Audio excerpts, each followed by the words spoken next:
आज बात करेंगे भाग दौड़ की।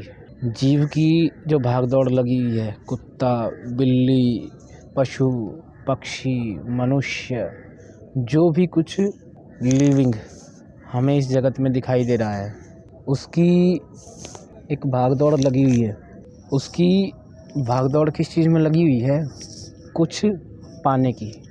कुत्ता बिल्ली जो हैं, पशु पक्षी जो हैं, उनकी भाग दौड़ इस चीज़ के लिए लगी हुई है कि भाई हमें भोजन पानी मिल जाए और हमें संभोग की प्राप्ति हो जाए, या हमारे क्षेत्र में कोई आकर के ना घुस जाए, तो इसलिए वो भाग दौड़ करते रहते हैं। इसके अलावा उनके जीवन का मैंने जो अभी तक ऑब्ज़र्व किया है, अभी तक समझा है, उसके अनुसार कोई लक्ष्य है नहीं। एक मनुष्य ही है जो इनसे थोड़ा सा अलग है। अगर मनुष्य को लेकर के देखते हैं कि भाई मनुष्य की भागदौड़ किस चीज़ में लगी हुई है, तो मनुष्य की भागदौड़ लगी हुई है, दो प्रकार के मनुष्य हैं। एक वो जो भौतिकवादी हैं, एक वो जो अपने आप को तथाकथित आध्यात्मिक कहते हैं, तथाकथित स्पिरिचुअल कहते हैं कि भाई हम तो जो कर रहे हैं भगवान को पाने के लिए कर रहे हैं। इनमें मैं एक्चुअल जो स्पिरिचुअल हैं, आध्यात्मिक लोग हैं, जो वास्तविक आध्यात्मिक लोग हैं, उनकी बात नहीं करूँगा अभी। तथाकथित जो आध्यात्मिक है उनके ऊपर, और भौतिकवादी जो लोग हैं, जो कुछ भी संसार में दिखाई दे रहा है, जड़ दिखाई दे रहा है, उसी के पीछे लगे हुए हैं, उसी की भागदौड़ में लगे हुए हैं। तो जो भौतिकवादी हैं उनकी भागदौड़ किस चीज़ के लिए लगी हुई है कि रुपया कमा लूँ, पैसा कमा लूँ, धन दौलत ऐश्वर्य सब कुछ इकट्ठा कर लूँ। इनको इकट्ठा करने की मनाही है ही नहीं, क्योंकि ये संसाधन है, साधन हमारे जीवन को चलाने के लिए। अगर ये हमारे पास नहीं होंगे तो हमारा जीवन सरलता से, सुगमता से नहीं चल पाएगा, और हम अपने बारे में समय ही नहीं निकाल पाएंगे। लेकिन समस्या तब आती है कि इसी को हम सब कुछ मान करके बैठ जाते हैं। प्रतिदिन पुरुषार्थ करना है, धन एकत्रित करना है, मकान बनाना है, गाड़ी भी लेनी है, हर चीज़ लेनी है। जो जो आपको शांति से बैठने के लिए, कहीं आप आराम से शांति से बैठेंगे तो कब बैठ पाएंगे? जब बैठ पाएंगे जब आप अपनी बेसिक जो ज़रूरतें हैं उनकी पूर्ति कर चुके होंगे। आपके पेट में खाना नहीं और आप शांति से बैठना चाहें, ऐसा नहीं होगा। आपके पास घर नहीं है, ठंड में अभी सर्दी शुरू हो गई है, कुत्ते बिल्ली जो बाहर रहते हैं उनकी हालत देखिए। अगर ऐसी स्थिति में हम रहेंगे तो हम कभी शांति से बैठ करके अपने अंदर में नहीं झांक पाएंगे। तो ये धन, ऐश्वर्य, संसाधन, घर, सब आवश्यकताएं हमारी। हर चीज़ जो आपकी बेसिक ज़रूरतों को पूरी करे, जो आपको सुविधाएं मिलें, जिससे आप सुखपूर्वक, शांतिपूर्वक बैठ करके अंदर जा पाएँ, उन सारी ज़रूरतों को पूरा करना है। लेकिन हम क्या करते हैं कि हम अंधी दौड़ में लग जाते हैं। क्यों? क्योंकि सारी दुनिया अंधी दौड़ में लगी हुई है। सब लोग अंधाधुंध पैसा कमाने में लगे हुए हैं, भीतर में बैठ करके सोच नहीं रहे हैं, इसलिए हम भी लगे हुए हैं। पैसा कमा लिया और प्रतिदिन कमाइए, लेकिन अपने लिए भी समय निकालिए। अंदर झांक करके प्रश्न करिए आप अपने आप से कि मनुष्य जीवन, ये जो जीवन मिला है मेरे को, खाली पैसा कमाने के लिए मिला है? मैं स्वयं भी बिज़नेस करता हूँ, तो मैं कभी भी सलाह नहीं दूंगा कि पैसा को अंडर एस्टिमेट कीजिए या ओवर एस्टिमेट कीजिए। ना अंडर एस्टिमेट करना है, ना ओवर एस्टिमेट करना है, लेकिन प्रश्न जरूर पूछते रहने हैं। ना छोड़ना है और ना उसी में पूरा घुस जाना है, ना भागना है और ना पूरी तरीके से उसको भोगना है। तेन त्यक्तेन भुंजीथा, त्यागपूर्वक उपभोग। त्यागपूर्वक उपभोग का मतलब क्या है कि शरीर की जो आवश्यकताएं हैं इनकी पूर्ति करनी है। हम क्या करते हैं, मन की आवश्यकताएं पूरी करने में लग जाते हैं। मन के अंदर कभी भी डिज़ायर्स, इच्छाएं समाप्त नहीं हो सकती हैं। तो हमें प्रश्न करते रहना है कि भाई मैं इस अंधी दौड़ में भागने लग रहा हूँ तो क्यों भागने लग रहा हूँ। अगर हम प्रश्न नहीं करेंगे तो हमें कभी उत्तर मिलेगा नहीं। उत्तर नहीं मिलेगा तो जैसे पूरी दुनिया भागने में लगी हुई है वैसे ही हम भागते रहेंगे। तो ये तो बात हो गई किन लोगों की जो भोगवादी हैं, वो अपनी एक दौड़ लगाए बैठे हैं, तो उनको भी प्रश्न करने की आवश्यकता है। दूसरी बात करते हैं, जो तथाकथित आध्यात्मिक व्यक्ति हैं, क्या वो भी इन भौतिकवादियों से कम हैं? अगर एक दृष्टि से देखेंगे तो वो भी कम नहीं है। उनको भी एक भूख लगी हुई है, एक अंधी दौड़ लगी हुई है उनकी भी, कि हमें परमात्मा को पाना है, परमात्मा को पाना है, परमात्मा को पाना है। उसके लिए जो कुछ भी उनको कपोल कल्पनाएं बता देता है परमात्मा के बारे में, वो मान लेते हैं और उसको अंधाधुंध फॉलो करने लग जाते हैं। किसी ने कह दिया कि यहाँ जा कर के और मत्था टेक दो तो आपको ये मिल जाएगा, वो वहाँ चले जाते हैं। और उन आध्यात्मिक व्यक्तियों में भी, जो तथाकथित आध्यात्मिक व्यक्ति हैं, उनमें भी 90% लोगों की या 90% से ज़्यादा लोगों की तो यही इच्छा है कि हम परमात्मा को पा करके हमारा मन शांत हो जाए। मन शांत करना समस्या नहीं है, लेकिन वो शांति कौन सी चाहते हैं? वो शांति चाहते हैं तात्कालिक, पूर्ण शांत होना नहीं चाहते। वो चाहते हैं हम कुछ देर शांत हों और उसके बाद खूब जम करके भोगें इस संसार को। तो ये समस्या है। तो अब क्या करना चाहिए? अब चलते हैं जो बाकी 10% लोग बच गए, जो तथाकथित आध्यात्मिक है, उनमें 10% लोग बच गए। ये किसी पारलौकिक सुख की बात सोचते हैं, या फिर ये सोचते हैं कि हम इस तरीके से परमात्मा को अंधाधुंध पाने के पीछे लगे रहेंगे तो हमें मुक्ति मिल जाएगी। किसी ने वैकुंठ लोक बना रखा है, किसी ने कोई लोक बना रखा है। ये आप लोगों को प्रश्न करने की आवश्यकता है। तो अलग अलग लोगों ने मान्यताएं बना रखी हैं।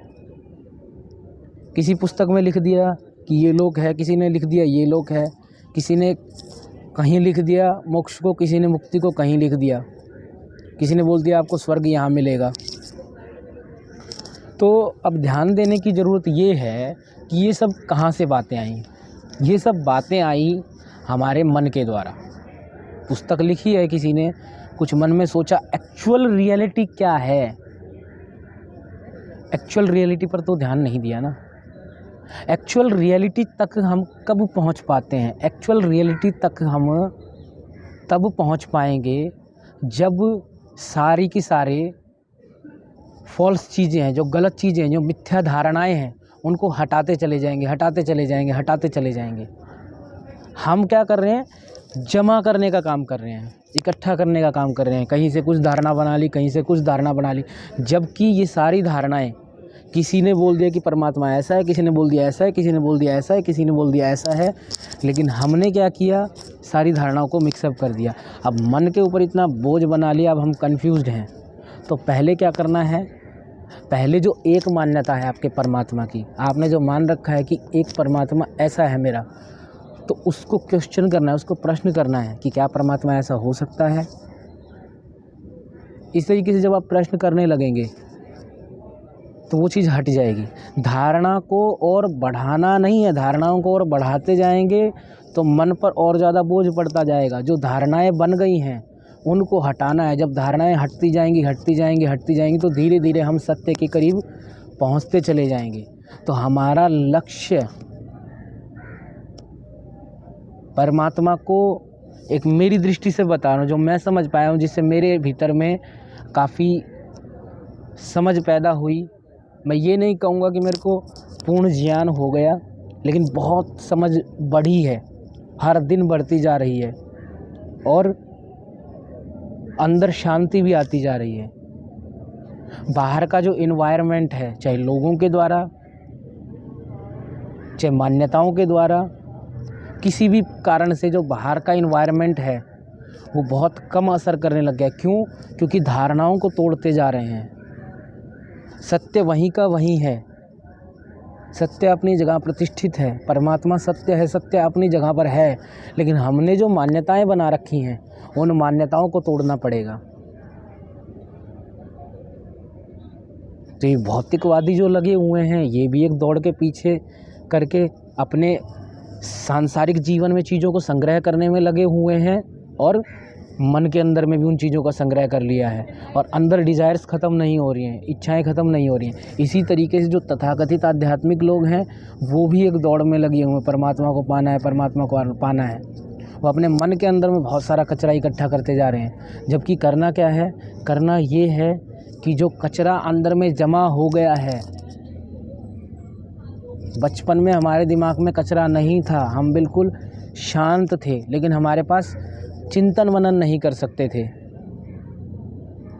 अब हम जैसे जैसे बड़े हुए हैं, हमारे पास चिंतन करने की ताकत है, चिंतन करने की शक्ति है, चिंतन मनन हम कर सकते हैं। साथ ही साथ चीज़ों को ऐसे कैसे देखने का प्रयास करें। मेरे सामने मैं आपसे बात कर रहा हूँ, ये मोबाइल के थ्रू बात करने लग रहा हूँ, तो क्या ये एक्चुअल में मोबाइल है? ये प्रश्न करना चाहिए हमको। या मैंने अपने आप से इसको मोबाइल नाम दे दिया है, या किसी ने बता दिया कि ये मोबाइल है, किसी ने इसका आविष्कार किया, उसने बोला ये मोबाइल है। अब जैसे ही हम मोबाइल बोलते हैं शब्द, तो हमारी नॉलेज के अनुसार जो मोबाइल होता है, हमारे एक्सपीरियंस के अनुसार जो भी मोबाइल ने काम किए होते हैं, वो सब हम एक हमारे माइंड के अंदर में एक वैसी दुनिया क्रिएट कर लेते हैं। मोबाइल को और गहरे से जानने का प्रयास नहीं करते। हमने बोल दिया पेड़, तो हमने पेड़ का एक अपने अंदर में एक एक्सपीरियंस, जो हमने पेड़ के साथ में एक्सपीरियंस हुआ है हमारे पूरे जीवन भर, जो हमारी नॉलेज है पेड़ के बारे में, बस हमारे जो इमोशंस हैं वो हमारे सामने आ जाते हैं। एक्चुअल में पेड़ क्या है वो नहीं आता। क्यों? क्योंकि हम क्वेश्चनिंग नहीं करते। हम यही प्रश्न नहीं करते हैं कि क्या एक्चुअल में पेड़ है। किसी ने अगर शब्द नहीं होते, मान लीजिए शब्द नहीं होते, हम कोई भाषा ही नहीं सीखते, तो हम क्या देखते इस पेड़ में? हम ये बोलते ये पेड़ है? नहीं। लेकिन वहाँ पर भी हमारा एक्सपीरियंस लिमिटेशन के साथ बंधा होता। क्यों? क्योंकि हम प्रश्न नहीं करते। एक छोटा बच्चा होता है, बहुत ज़्यादा प्रश्न करता है, लेकिन वो उत्तर नहीं खोज पाता है। लेकिन हम अब बड़े हो गए हैं, तो हमें प्रश्न करने हैं, प्रश्नों के उत्तर खोजने हैं। अगर कोई साइंटिस्ट है, वैज्ञानिक है, वो लैब में जाए और किसी चीज़ का सत्य खोजने लगे, आप परमात्मा की खोज में लगे हुए हैं, ठीक है, सत्य की खोज में लगे हुए हैं। अगर कोई साइंटिस्ट लैब के अंदर जाए और वो किसी केमिकल के ऊपर और अपनी रिसर्च कर रहा है, उसने पहले से ही बहुत सारी मान्यताएं बनाई हुई हैं कि अच्छा है, ये बुरा है, ये काला है, ये गोरा है, ये छोटा है, ये बड़ा है, ठीक है, ये ठंडा है, ये गर्म, पहले से ही सारी मान्यताएं बनाई हुई हैं। तो क्या वो एक्चुअल वो केमिकल कैसा है, या जिस किसी जीवाणु के ऊपर वो रिसर्च कर रहा है, वो रिसर्च कर पाएगा? कभी नहीं कर पाएगा। तो उसको अपनी सारी धारणाएं पहले छोड़नी होगी। इसी प्रकार जीवन की भागदौड़ जो हमारी लगी हुई है, चाहे भौतिक लोगों की लगी हुई है, भौतिकवादियों की लगी हुई है, चाहे तथाकथित आध्यात्मिक लोगों की लगी हुई है, उन सबको अपनी धारणाओं को प्रश्न करना होगा। पहले से सारी धारणाएं जो बना रखी हैं, उन धारणाओं को छोड़ना होगा। उन धारणाओं को जब वो छोड़ेंगे, तब जा कर के एक्चुअल सत्य तक पहुंच पाएंगे। सत्य सर्वत्र है। सत्य हमारे मस्तिष्क की लिमिटेशन से बहुत बड़ा है। पूरे यूनिवर्स में फैला हुआ है सत्य, लेकिन उस सत्य को जानने के लिए उस सत्य की ओर दौड़ लगाएंगे। मान लीजिए मैं अभी दिल्ली में बैठा हूँ और मैं अमृतसर की दौड़ लगा रहा हूँ, अमृतसर की तरफ जाना है मेरे को, तो मैंने क्या कर रखा है, अमृतसर मान लीजिए सत्य है, मैं यहाँ पर मिथ्या में बैठा हुआ हूँ दिल्ली में, मान के चलिए, एक एग्ज़ाम्पल दे रहा हूँ, ठीक है। तो अब क्या करना पड़ेगा मेरे को, मैंने सत्य की तरफ कब अच्छे से दौड़ पाऊँगा, अमृतसर की तरफ कब अच्छे से पहुँच पाऊँगा, जब मेरे कंधों पर, मेरे सिर के ऊपर जो बोझा, मैंने बहुत सारा सामान रखा हुआ है, उसको लेकर के और मैं दौड़ लगा रहा हूँ, कहाँ की, अमृतसर की, सत्य की तरफ दौड़ लगा रहा हूँ। तो मेरी दौड़ तेज़ होगी या नहीं होगी? दौड़ ही नहीं पाऊँगा, चल पाऊँगा और कुछ देर में थक जाऊँगा, थक करके बैठ जाऊँगा। तो इसीलिए सत्य तक जाना है तो उसका सबसे अच्छा जो मेरी दृष्टि में, जिससे मेरे को क्लैरिटी आई, बहुत दिनों से, कम से कम 12 साल से मैं स्पिरिचुअल सेशंस अटेंड कर रहा हूँ, अलग अलग जगह पर जा कर के आध्यात्मिक लोगों से मिल रहा हूँ। जो मेरी एक समझ बनी अपने इन 12 साल के अंदर में, वो ये बनी कि हमें जो हमारी धारणाएं बनी हुई हैं उनको जैसे जैसे छोड़ते जाएंगे तो वैसे वैसे हमारा मन हल्का होता जाएगा। जो सत्य है वो सर्वत्र है और मेरे भीतर भी सत्य है, और मेरे को नहीं मिल पा रहा है तो उसका एक कारण क्या है कि मैंने मान्यताओं को, धारणाओं को पकड़ रखा है। उन मान्यताओं को, उन धारणाओं को जैसे जैसे मैं छोड़ता जाऊंगा वैसे वैसे सत्य जो है वो अपना प्रकाश भीतर में देने लग जाएगा। हमें अपने सारी पूर्व मान्यताओं को छोड़ना है, और इन मान्यताओं का छोड़ने का तरीका क्या है कि सब चीज़ों पर प्रश्न करना। ये सारी, आप पहले की ये मान्यता भी छोड़ दीजिए कि मैं जानता हूँ, मैं कुछ नहीं जानता, अनजान बन जाइए। एक पुस्तक का मैं अध्ययन कर रहा हूँ अभी, जय कृष्णमूर्ति जी की, जिसका नाम है फ्रीडम फ्रॉम द नोन। तो मैं जितना पढ़ रहा हूँ, मैंने मोटा मोटा जो, अगर मैं आपको उसकी बात बताऊँ, फिर किसी दिन चर्चा करेंगे उस पुस्तक को लेकर के, उसका एक एक शब्द मेरे लिए बहुत कीमती लगता है मेरे को। उसका जो टाइटल है फ्रीडम फ्रॉम द नोन, हम डरे हुए क्यों हैं? हम डरे हुए अनजान चीज़ों से हैं, जिन चीज़ों के बारे में हम जानते नहीं हैं, जिन चीज़ों को हमने एक्सप्लोर नहीं किया, जहाँ पर अनिश्चितता है, जो चीज़ें हमसे अनजान हैं, वहाँ पर हमें डर लगता है। तो अब उस डर को ख़त्म करने का तरीका क्या है कि उन चीज़ों को जानना। उन चीज़ों को जानेंगे कब? अगर हमने पहले ही मान्यता बनाई हुई है, ये मान लीजिए ये पेड़ है, इसके बारे में मैं गहराई से जानना चाहता हूँ, मैंने पहले मान्यता बना ली, भाई मैं पेड़ के बारे में जानता हूँ, लेकिन वो मेरी लिमिटेड नॉलेज है, लिमिटेड एक्सपीरियंस है मेरा।